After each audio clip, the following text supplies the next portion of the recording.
And I'd like to welcome Robert Whitton and Barbara Bradlington, who worked with Good Shepherd Microfinance. Good Shepherd Microfinance, and Michelle probably wants to touch on this a little bit, so I'll just give a very quick snapshot. I think many of you are aware of the amazing work that Good Shepherd Microfinance do in really challenging those payday lenders who get out there and mercilessly rip people off and absolutely trap them into cycles of poverty. So I think Paul Corner's story that was on not long ago absolutely highlighted the unscrupulous work of payday lenders. And good to see some of them starting to be held a little bit to account, but as we all know, we need some significant legislative change to keep that pressure up there, and hopefully we're on the right way. But Good Shepherd Microfinance came out of Good Shepherd nuns who many years ago found that it was particularly women who would come to them because perhaps the washing machine had broken down or something had happened at home. They didn't have the money for repairs. They'd go and ask the nuns for some financial assistance, and the nuns would help them, and found that actually pretty much everyone paid the money back on time and actually continued to work with the nuns and continued to work with the church. So it was founded out of Good Shepherd nuns, and it's really now grown to become Australia's largest microfinance organisation. So it has a suite of people-centred, affordable financial programs for people who are on low incomes at different financial stages of their lives. The aim of the program is to help people achieve their own economic wellbeing through appropriate financial services, and they've reached more than 170,000 people who were previously excluded from mainstream banking access to loans and savings, and they've got repayment rates of over 95%. So I think it's an opportune moment for us, and I love the Good Shepherd shop front on Smith Street. I can't help it if I drive past it, because alongside all those payday lenders that are alongside that strip that are there to rip people off, and it's just unfathomable that it actually they haven't been legislated out of existence. But in any case, we take every opportunity we can to really highlight the outstanding work of Good Shepherd Microfinance, and it is my absolute pleasure to welcome Michelle Crawford, who is the Deputy CEO of Good Shepherd Microfinance, to chair the next panel. So welcome.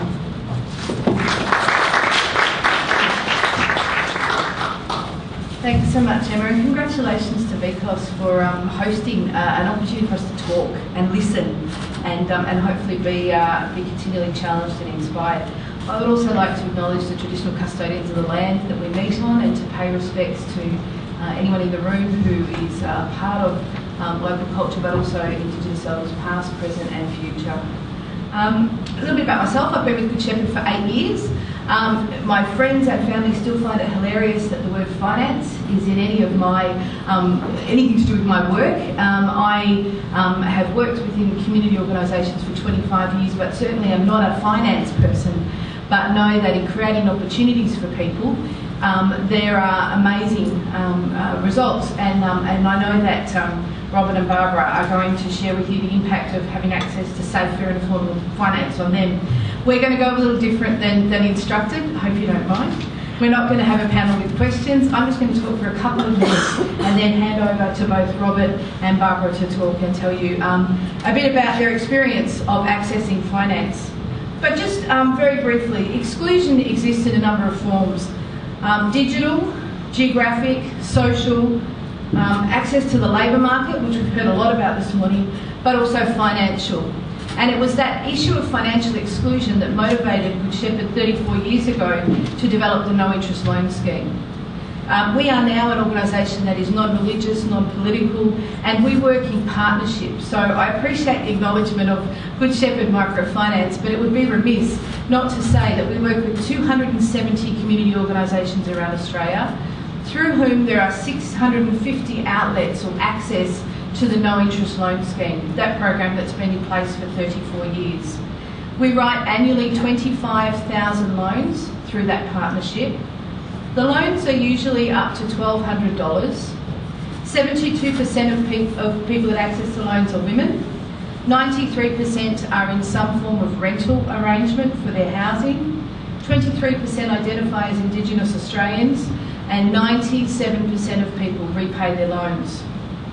These loans are for very basic household items: refrigerators, washing machines, furniture, trampoline for outside, potentially medical aids, and often today we're seeing the need to access funds for computers, for laptops, for iPads, for really important resources for particularly young people that are going to school. And as I said, there's an issue with digital exclusion that we continue to see. Emma highlighted some of the lobbying and activity that's happened in the last couple of months. Just to remind you, in the last financial year, radio rentals made $197 million in revenue, of which $90 million was paid via centre pay. To buy a washing machine costs $550, roughly, for a 5 kilogram washing machine. To rent a washing machine over a 12-month period costs about $1,200. And to go to the laundromat, let alone the inconvenience of bundling the kids in the car and all the washing and all those sorts of things, to go to the laundromat costs over $2,000 per year, plus that inconvenience. So what we see is, just because you can't raise $550 if your washing machine breaks down, you are forced into a position where you have to pay more. That's an issue of justice, that's an issue of exclusion, and just because you're on a low income does not mean you should have to pay more. And that's where, for us, we are very passionate about access to, particularly the no interest loan scheme, but also access to safe, fair and affordable finance products, which includes credit, savings, insurance, and I could go on. But I'd like to introduce my colleagues and friends to you, Barbara Bradlington and Robert Whitton, who are going to offer you their experiences, insights into accessing finance. And as I say, we're going a little off script, but I think it will hopefully be just as informative for you each, rather than the panel and the questions. So I'd like to ask Robert to come, and if you'd like to welcome Robert. Thank you.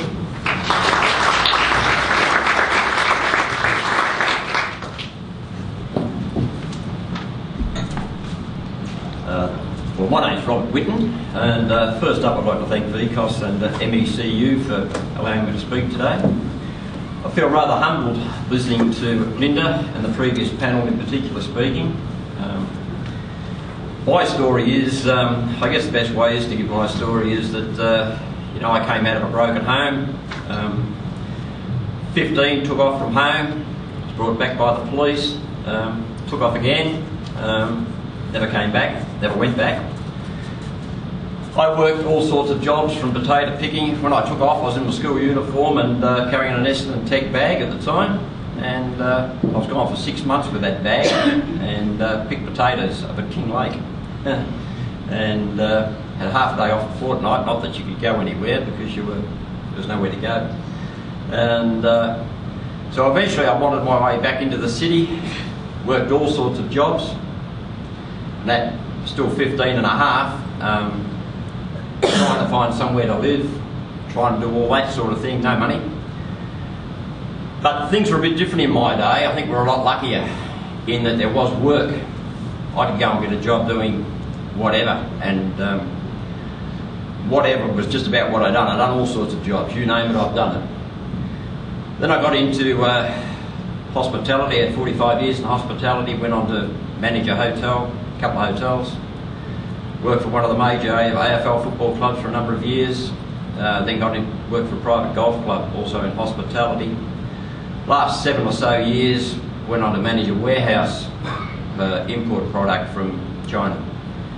Anyway, getting towards that end period, which brings me here today and got me into the position that I got into, and people get there for all different sorts of reasons. I had a 14-year long relationship. About 6 months before I was due to retire at 65 a couple of years ago, a bit over 2 years ago, I went to check. I had a trip planned to Europe, started to check through what funds were available, and pretty slack with me, of course. I just operated off the one card and let my partner handle all the finances. But when I went to check what was left, re-super and all of that, I found there was very little. Where I thought she was going to play golf 2 or 3 times a week, and a week away here and a week away there, she's actually playing poker machines. So, hence there was very little money left. So I then, because I won't argue the point in relationships, I've seen too much of that as a kid, so I just left. I packed my stuff into a car, clothes that was, and we'd had a 14 odd year rental property that was a cash loan, which became which was a cash paid property, which became a problem. I packed my stuff into the car. I thought I'll just go and rent something. I still had, you know, a number of thousands of dollars, not heaps, but I had some. I'll just go and rent a flat or a unit or something. And as I started to go through real estate agents, because I'd paid cash monies to the previous proprietor of the property, I had no track record. So I couldn't get a property. So I stopped in hotels, motels, and of course the money goes quickly. I got introduced, not even sure how, to a group called Homeground. And I had some big advantages being my age at 65, where people, women with kids, men with kids, the mentally ill, the physically ill, all those people don't get those advantages. I had the advantage of being 65, so I got pushed along the queue a bit, which people my age get. But in 7 months I had 5 different moves. I relate very strongly to the boarding house situation, because in one of those I was put into one of those, and I didn't stay there either. I got a habit of running away, I think. But so I went back to the car. Then from Homeground they found me another place. I went from Northcote to Mill Park, to Mount Martha, to Abbotsford, to where I am today, where I've been for 18 odd months. And I've got to acknowledge, you know, the great work that Good Shepherd Microfinance, Good Money, and opposition to MECU, National Bank, state and federal governments have helped me through the NILS loans. I wandered through the door on recommendation from Homeground. A lady from Homeground said, go and ask them, they may be able to help. I didn't go in, but I made a phone call. I thought, I'm not going to get a loan. 65, not working, no income, who's going to loan me anything? Anyway, as it went by, I made that phone call. The lady at Good Money, which is the shop front for Good Shepherd Microfinance, said, I'll get something in the mail for you. I expected that to arrive a week, 2 weeks down the track. It arrived the next day. So I went and got I had an apartment to go into, which was a shell, no furniture, just the apartment. So I had to get something for that, you know, fridge, washing machine, whatever. So I went into Good Money after I filled the forms in. They asked me to get quotes on what I required. I went and done that through the good guys. Came back with those quotes. The deal was done for the fridge and the washing machine. They were delivered, you know, promptly. Allowed me to get restarted. That's some 18 months ago. I thought at the time I was asked to do one talk for Good Shepherd Microfinance. I've done a few since, because I felt I owed them something, and I still do feel that. Because without that help, I don't know where I'd have finished. But today, you know, I've been trying to get a small business off the ground. It's a bit of a struggle with no monies, of course, but we're somewhere along the track. I just attended a conference in Sydney for NILS, where I was asked up there. During that, I was asked, I had a couple of propositions put forward to me where there may be some part-time employment come out of that. So again, what I say is, you know, if you keep putting one foot in front of the other, never give up, there's always a chance. But I've been lucky, and I hear lots of talk, and I see lots written about being included and excluded. The one thing about when you're included, most people don't think much about the people that are excluded. But when you're excluded, it's a long way back. Nearly impossible to get back for some. And I feel deeply and strongly for the younger people that's trying to come through the workforce now. As I said before, there was always work around for me. And even in the latter days, I've still got that experience of life and whatnot to get me through. A lot of those people won't make it for all sorts of reasons. Thank you.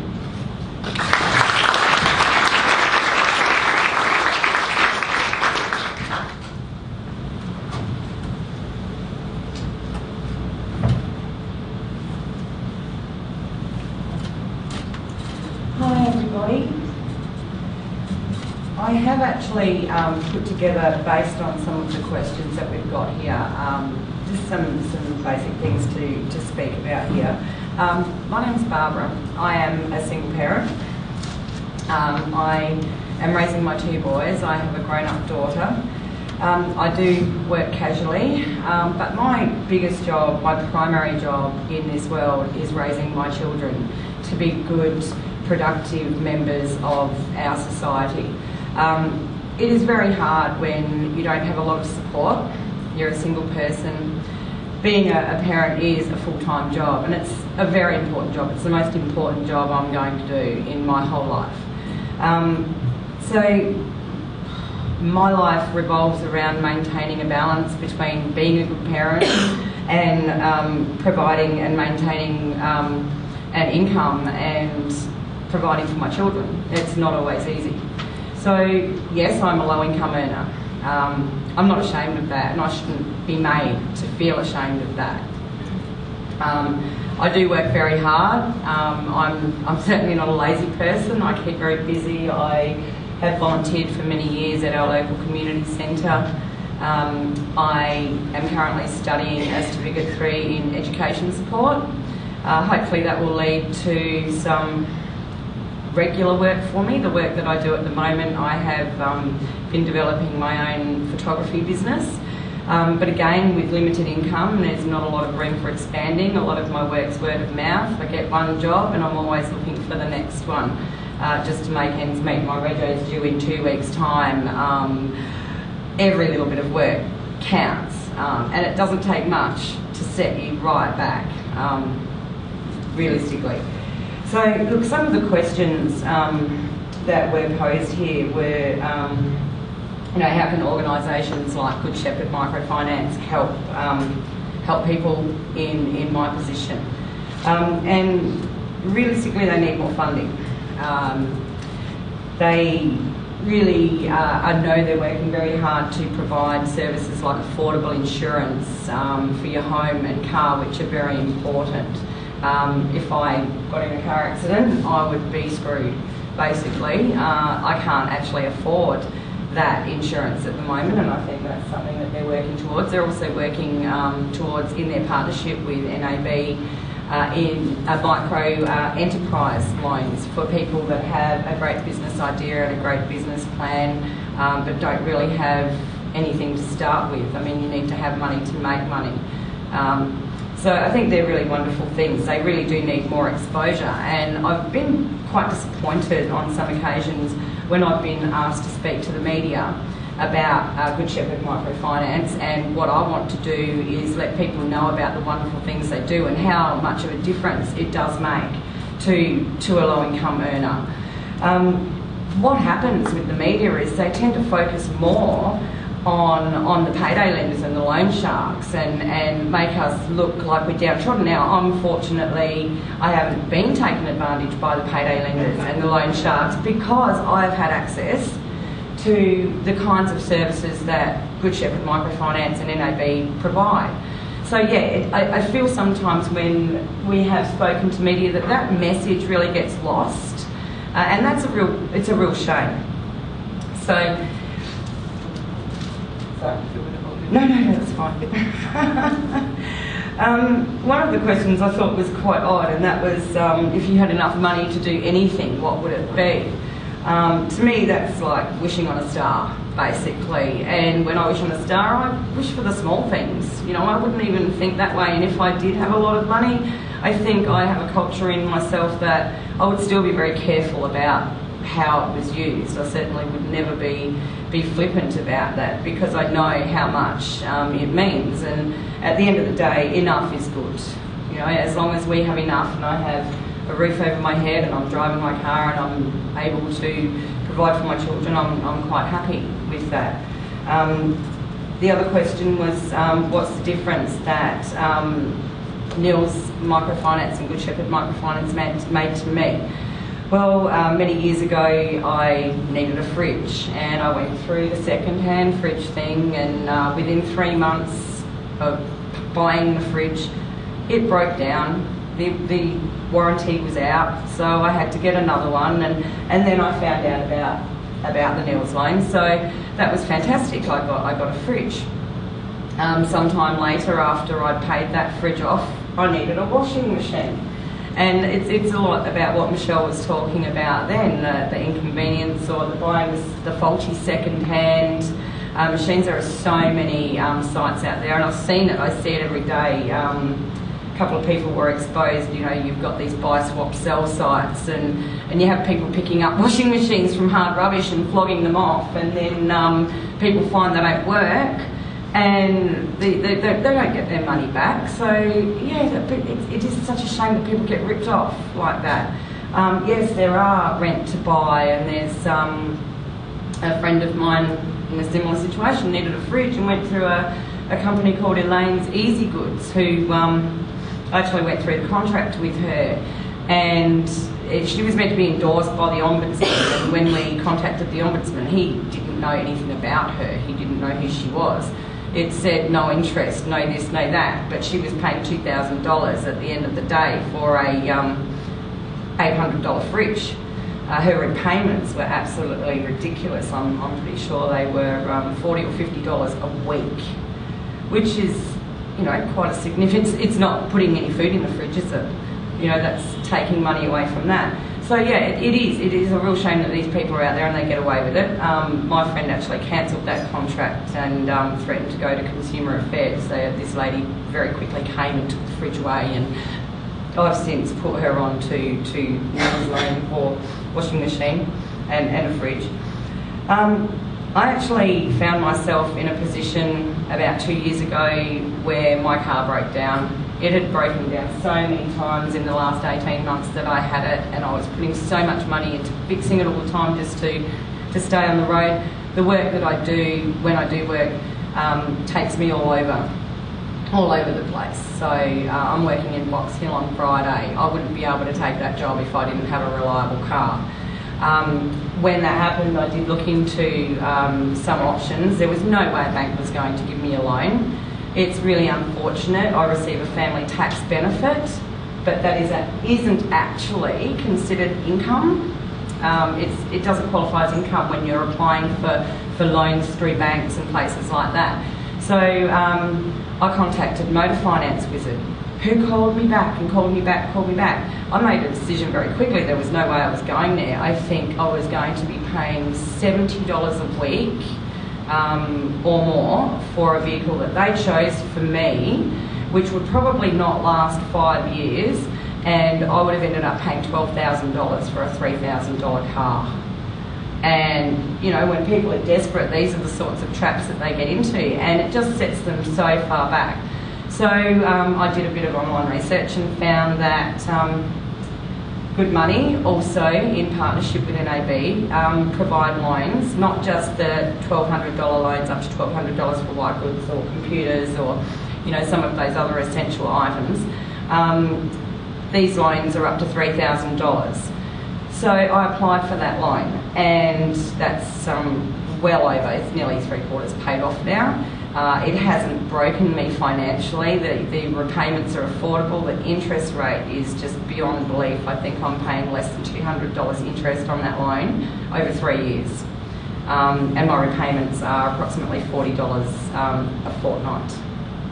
So, I mean, that is incredible. So, and what these things do is they make us included, and they don't separate us. And like I said before, I shouldn't be ashamed that I'm a low-income earner.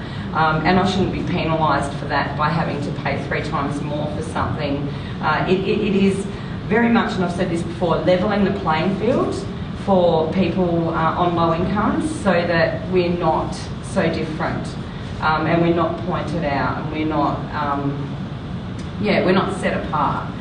So yeah, look, I think realistically it's really hard to being a single parent, and in terms of, you know, political and what's happening now with all the changes in policies and government procedures. No, you've got a single parent like me who is forced to go out and work for the dole.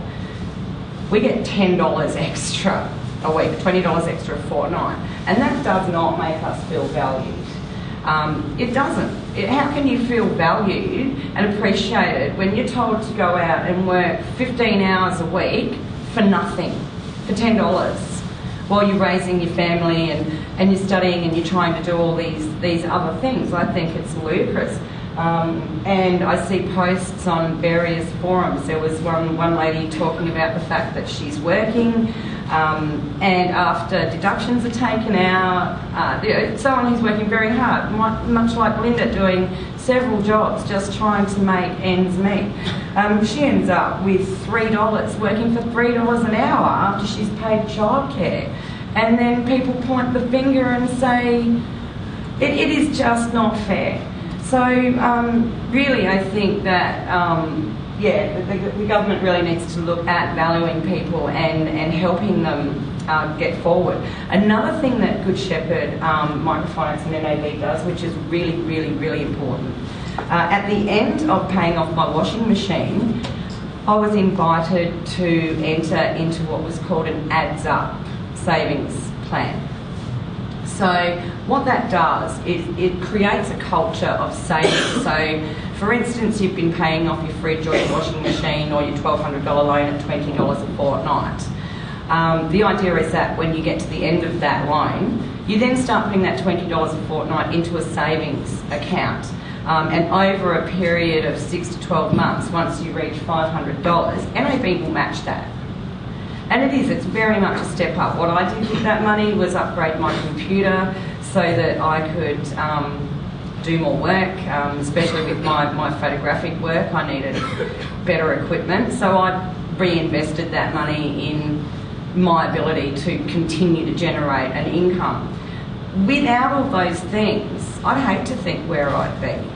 I'm certainly not rich now. I'm probably never going to be. But yeah, I shouldn't be penalised for that because I am still a hard worker, and everything I do also has value, and it has value for my children as well.